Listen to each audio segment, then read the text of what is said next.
Greetings everyone. நம்ம டெய்லியும் prelims and mains point of வியூல கரண்ட் அஃபேர்ஸ் ஆர்டிகல்ஸ் பார்க்குறோம். இன்னைக்கு என்ன இம்பார்ட்டன்ட் ஆர்டிகல்ஸ் இருக்குது அப்படிங்கிறத பார்ப்போம். ஃபர்ஸ்ட் எடுத்தோடனே பார்த்தோம்னா காப்புரிமை பதிவில் தமிழகம் முதலிடம் அப்படின்னு சொல்லியிருக்காங்க. பேட்டன்ட் ரைட்ஸில் இந்தியாவிலே இந்த வருஷம் வந்து அதிகமான ஒரு சாதனையை படிச்சிருக்கோம். என்ன அப்படின்னு பார்த்தோம்னா இந்தியாவிலே இந்த வருஷம் அதிகமாக 2023 நிதியாண்டில் 80,000க்கும் மேற்பட்ட அந்த பேட்டன்ஸ் அப்படிங்கிறத கொடுத்துருக்காங்க. ஓகேங்களா, காப்புரிமைகள் அப்படிங்கிறது 80,000 கிட்ட தொட்டிருக்கு. சமீப காலங்களில் இதுதான் வந்து அதிகப்படியான ஒரு காப்புரிமைகள் வழங்கப்பட்ட ஒரு ஆண்டா 2023 அப்படிங்கிறது இருக்கு. அதில் எந்த மாநிலம் அதிகமான காப்புரிமைகளை வாங்கியிருக்காங்க அப்படின்னு பார்க்குறப்போ தமிழகம் தான் அதிகமான காப்புரிமைகளை வாங்கியிருக்கதா யார் சொல்றாங்க? நாஸ்காம் அப்படிங்கிற அமைப்பு வந்து சொல்றாங்க. ஓகேவா, அதிக காப்புரிமைகள் பதிவு செய்த மாநிலங்கள் பட்டியலில் தமிழகம் 9% முதலிடத்தில் உள்ளது அப்படின்னு சொல்லியிருக்காங்க. ஸோ 9%, அந்த 80,000ல 9% நம்ம தான் பண்ணியிருக்கோம். சரிங்களா, அடுத்ததா நமக்கு அடுத்து யார் இருக்காங்கன்னா மகாராஷ்டிரா வந்து இருக்காங்க. ஸோ அதான் இந்த ஃபர்ஸ்ட் செய்தியில நமக்கு கொடுத்துருப்பாங்க. ஓகேங்களா, ஸோ நம்ம காப்புரிமைகள் அதிகமாக இருக்கும்னா அதுக்கு என்ன காரணம் அப்படிங்கிறது இங்கே கொடுத்துருக்காங்க. நமக்கு கவர்மெண்டோட ஃபண்டிங்கு, நம்மளோட எஜுகேஷன் லெவல், லிட்ரஸி ரேட்டு, அதே மாதிரி நம்பர் ஆஃப் PhD இங்கே பண்றது அதிகமாக இருக்கு, ரிசர்ச் வந்து அதிகமாக இருக்கு, யூனிவர்சிட்டிஸ்ல வந்து எஜுகேஷன் நல்லா இருக்கு அப்படிங்கிறதெல்லாம் நம்ம இதுல இருந்து நம்ம புரிஞ்சுக்கலாம். சரிங்களா, அடுத்தது தமிழ்நாட்டில் 2 புதிய ரேடார்கள் பொருத்த திட்டம் அப்படிங்கிறத சொல்லியிருக்காங்க. ஸோ தமிழகத்தை பொறுத்த வரைக்கும் பார்த்தோம்னா பல்வேறு இடங்கள்ல தமிழகத்தில் இந்த வெதரை மானிட்டர் பண்றதுக்கு பல்வேறு இடங்கள்ல இந்த ரேடார்ஸ் அப்படிங்கிறது இருக்கு. குறிப்பா பார்த்தோம்னா துறைமுகங்கள், அப்புறமா NIOT அப்படிங்கிற national institute of ocean technology அந்த வளாகங்கள்ல வந்து இருக்கு. அதே மாதிரி காரைக்கால் மற்றும் ஸ்ரீஹரிகோட்டாவிலையும் நமக்கு வந்து இந்த ரேடார்ஸ், இந்த வெதர் மானிட்டரிங் ரேடார்ஸ் அப்படிங்கிறத சொல்லுவோம். ஓகேங்களா, அவங்க இருக்காங்க. அதே மாதிரி கொச்சின், திருவனந்தபுரத்தில் இருக்கக்கூடிய ரேடார்ஸும் இருக்கு. இதெல்லாம் தமிழ்நாட்டோட ஒவ்வொரு பகுதி கண்காணிச்சுட்டே வரும். பெங்களூர்ல நம்ம ரேடார் வச்சிருக்கோம். சமீபத்துல தான் இதெல்லாம் நடந்திருக்கும். ஓகேங்களா, அடுத்தது பார்த்தோம்னா ஓகே, இப்போ புதுசாக என்ன பண்ண போறாங்க அப்படின்னு பார்த்தோம்னா இந்திய வானிலை ஆய்வு மையத்தோட சேர்ந்து தமிழக அரசாங்கம் என்ன பண்றாங்கன்னா இந்த தென் மாவட்டங்களில் இருக்கக்கூடிய இந்த வெதரை கண்காணிக்கணும் அப்படிங்கிறதுக்காக ஒரு 2 புதிய ரேடார்களை வந்து பொருத்த போறாங்க. எங்கெங்க அப்படின்னு பார்த்தோம்னா நமக்கு சேலம் மற்றும் ராமநாதபுரம் பகுதிகளில் வந்து 2 புது ரேடார்ஸ் வந்து வரப்போகுது அப்படிங்கிறதையும் சொல்லியிருக்காங்க. ஓகேவா, ஸோ இது மட்டும் இல்லாமல் நமக்கு பார்த்தோம்னா ஆல்ரெடி பழசா இருக்கக்கூடிய ரேடார்ஸை ரீப்ளேஸும் பண்ண போறாங்க. அதுதான் இங்கே கொடுத்துருக்காங்க. சென்னை துறைமுகம், ஸ்ரீஹரிகோட்டால இருக்கக்கூடிய ரேடார்ஸ்லாம் கொஞ்சம் ஓல்ட் ஆயிருச்சு. ஓகேங்களா, அவுட்டேட்டட் அப்படின்னு சொல்லுவாங்க, ஓல்டுன்னு சொல்ல மாட்டாங்க, அவுட்டேட்டட் ஆயிருச்சு. ஸோ அதையும் ரீப்ளேஸ் பண்றதுக்கான பிளான்ஸ் வந்து போயிட்டு இருக்கு அப்படிங்கிறது சொல்றாங்க. ஸோ நமக்கு இந்த ரேடார்ஸ் எல்லாம் யூஸ் பண்ணி பார்த்தோம்னா நமக்கு நல்ல ஒரு டெக்னாலஜி வைஸ் இருக்கக்கூடிய கம்ப்யூட்டர்ஸ் இருந்துச்சுன்னா 10 to 20 கிலோமீட்டர்ஸ் அளவுக்கு நம்ம மானிட்டர் பண்ண முடியும்.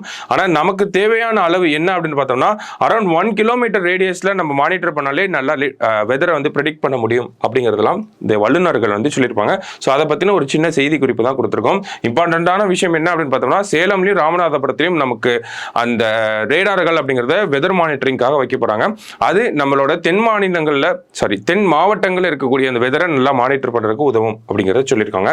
இதன் மூலமா நமக்கு என்னென்ன லாபம் கிடைக்கும் அப்படின்னு பார்த்தோம்னா விவசாயம் சார்ந்த ஒரு லாபம் அப்படிங்கிறது கிடைக்கும். எப்போ மழை வரும் அப்படிங்கிறத அந்த ரீஜன் வைஸ் நம்ம ப்ரெடிக்ட் பண்ணி சொல்லிடலாம். அதிகமாக மழை வருமா, கம்மியாக மழை வருமா, அதுக்கு ஏற்ற மாதிரியான ப்ரிகாஷனரி மெஷர்ஸ் அவங்களும் வந்து எடுத்துப்பாங்க. சரிங்களா, ஸோ அந்த மாதிரி நிறைய யூசஸ் வந்து நமக்கு இருக்கு. அடுத்தது பார்த்தோம்னா SLU என்றால் என்ன அப்படின்னு கொடுத்திருக்காங்க. இந்த SLU அப்படின்னு பார்த்தோம்னா சிம்பிள் லோடிங் யூனிட் அப்படின்னு சொல்லுவோம். ஓகேங்களா, இங்கிலீஷ்ல வந்து சிம்பிள் லோடிங் யூனிட் அப்படிங்கறத கொடுத்திருப்பாங்க. இதெல்லாம் VVPAT அப்படிங்கிற இந்த மிஷின்ல இருக்கக்கூடிய ஒரு விஷயம். இந்த VVPAT அப்படிங்கிறது தெரியும், வாக்குப்பதிவு ஒப்புகை சீட்டு இயந்திரங்கள் அப்படின்னு சொல்றோம், voter verifiable paper audit trail அப்படின்னு சொல்லி. இதுல பார்த்தோம்னா நம்ம அந்த எலக்ட்ரானிக் ஓட்டிங் மிஷின்ல ஒரு பட்டன் அமுக்குனதுக்கு அப்புறமா இந்த மிஷின்ல வந்து டிஸ்பிளே ஆகும் இல்லையா. இப்போ என்னென்னலாம் டிஸ்பிளே ஆகும் அப்படிங்கிறத நம்ம தெரிஞ்சுக்கணும். என்னன்னா ஃபர்ஸ்ட் அந்த கேண்டிடேட்டோட சீரியல் நம்பர் அப்படிங்கிறது தெரியும். அடுத்தது பார்த்தோம்னா அவங்களோட அந்த சின்னம் சிம்பிள் அப்படிங்கிறது தெரியும். அடுத்தது அந்த வேட்பாளருடைய பெயர் அப்படிங்கிறதும் தெரியும். ஓகேங்களா, நேமும் வந்து நமக்கு டிஸ்பிளே ஆகும். ஓகேங்களா, சிம்பிள், சீரியல் நம்பர், அந்த அவங்களோட நேம் இதெல்லாம் வந்து நமக்கு டிஸ்பிளே ஆகும். எவ்வளோ நேரத்துக்கு டிஸ்பிளே ஆகும் அப்படின்னு பார்த்தோம்னா 7 செகண்ட்ஸ்க்கு வந்து நமக்கு டிஸ்பிளே ஆகும். ஓகேங்களா, ஸோ இந்த சிம்பிள் லோடிங் யூனிட் அப்படின்னு சொல்லக்கூடிய இந்த லோடிங் யூனிட் தான் என்ன பண்ணுது, ஒவ்வொரு தொகுதிக்கு ஏற்ற மாதிரி இந்த சிம்பிள் லோடிங் யூனிட்டை ப்ரோக்ராம் பண்ணி அந்தந்த தொகுதிகளுக்கு ஏற்ற மாதிரி எவ்வளோ வாக்காளர்கள் இருக்காங்க. இப்போ கரூர் தொகுதியில எல்லாம் பார்த்தோம்னா 54 வேட்பாளர்கள் வந்து இருந்தாங்க. ஸோ 54 பேரோட மக்களுடைய serial number, name, and then அவங்களோட அந்த சின்னம், இது எல்லாத்தையும் லோட் பண்றதுக்கு தான் இந்த SLU அப்படிங்கிற ஒரு விஷயம் வந்து பயன்படுத்தப்பட்டு வருது. சரிங்களா? இதே நம்ம எலக்ட்ரானிக் ஓட்டிங் மிஷின் அப்படின்னு எடுத்துக்கிட்டோம்னா அதுல வந்து 2 யூனிட் இருக்கும். ஒன்னு என்ன அப்படின்னு பார்த்தோம்னா பேலட் யூனிட் அப்படின்னு சொல்லுவாங்க. இந்த பேலட் யூனிட் அப்படிங்கிறது தான் நம்ம ஓட்டு போடக்கூடிய அந்த மிஷின். ஓகேங்களா? இன்னொன்னு என்ன அப்படின்னு பார்த்தோம்னா கண்ட்ரோல் யூனிட் அப்படின்னு சொல்லுவாங்க. இந்த கண்ட்ரோல் யூனிட் வந்து அந்த வாக்குச்சாவடி மைய அதிகாரி கிட்ட வந்து இருக்கும்.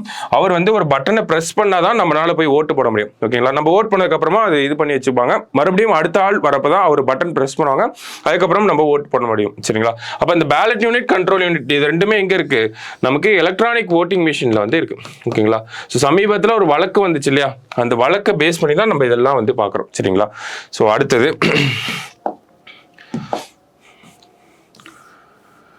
வாக்குப்பதிவு இயந்திரங்களை ஆதரித்து வாக்குச்சீட்டுகளை நிராகரித்த உச்சநீதிமன்றம் அப்படின்னு சொல்றாங்க. சமீபத்தில் ஒரு வழக்கு நம்ம சொன்னோம் இல்லையா? அது என்ன வழக்கு அப்படின்னு பார்த்தோம்னா EVM மிஷினையும் VVPAT மிஷினும் இந்தியா ஃபுல்லா இருக்கக்கூடிய எல்லா மக்களவை தொகுதியிலும் கிராஸ் வெரிஃபை பண்ணி சொல்லணும் அப்படின்னு சொல்லியிருந்தாங்க. இதுக்கு முன்னாடி என்ன ஒரு நடைமுறை, இப்போ என்ன நடைமுறை இருக்கு அப்படின்னு பார்த்தோம்னா ஒரு மக்களவை தொகுதியில 5 வாக்குச்சாவடிகளை எடுப்பாங்க. ஓகேங்களா? ஒரு மக்களவை தொகுதினா அங்க ஒரு 2-3 சட்டமன்ற தொகுதிகள் வந்து இருக்கும் இல்லையா? ஒரு 2-3 சட்டமன்ற தொகுதிகள் சேர்ந்துதான் ஒரு மக்களவை தொகுதி அப்படின்னு சொல்றோம். அந்த ஒவ்வொரு மக்களவை தொகுதியிலும் இருக்கக்கூடிய 2-3 சட்டமன்ற தொகுதிகள் இருக்கும். ஒவ்வொரு சட்டமன்ற தொகுதிக்கும் ஒரு 5 வாக்குச்சாவடியை வந்து எடுப்பாங்க. ஓகேங்களா?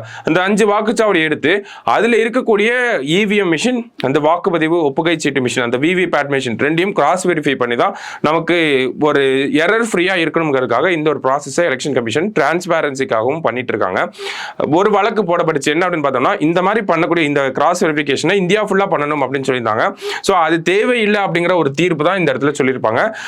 அதுல என்ன கொடுத்திருப்பாங்க அப்படின்னா நமக்கு வந்து தரவுகள் வந்து நிறைய கொடுத்திருப்பாங்க.